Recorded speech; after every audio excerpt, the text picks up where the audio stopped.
application form, it was asked to explain the role and responsibility of the position you are applying for and its relevance with the vision and mission. But you only have written the position. So, just explain what are the roles and responsibilities of a finance vice president with Mrs. Vision and Mission.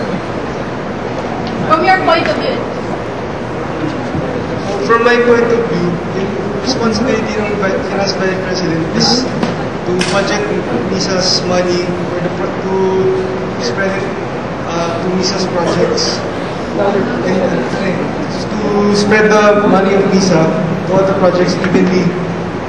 So, by doing this contributes to the mission of MISA because the projects which are like the e-services projects which are for nation building, they have a budget from finance, so finance sets aside a budget for them. So for them to accomplish their objective and goal. So without the budget, the effective budgeting of finance, hindi nila matutupad yung goal nila para sa nagko-contribute sa mission ng business. Yeah, we have another question from Mr. Topeoy. You mentioned projects of food services are for nation building. So what about the other clusters? Is there a priority cluster or priority project that you are willing to invest on? Aside from e-services, meron din yung projects cluster ng IT convention, yung leadership and development na projects. Lahat ito, all of these contribute to MISA's vision of improving, giving the MI students skills to become the best IT professionals they can be.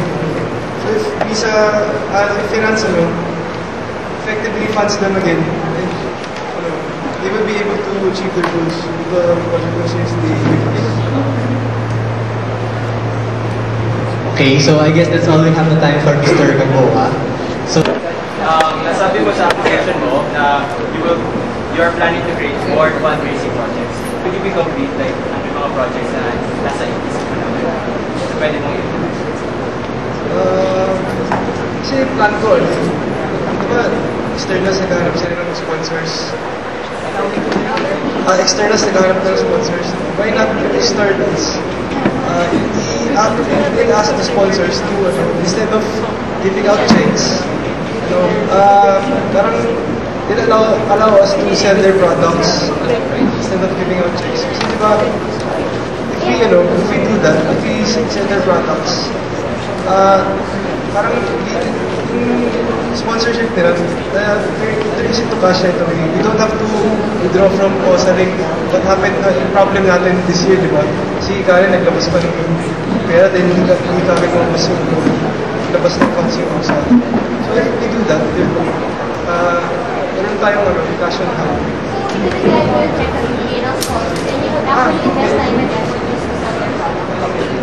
Hindi naman, check pa rin. Pero if pwede lang.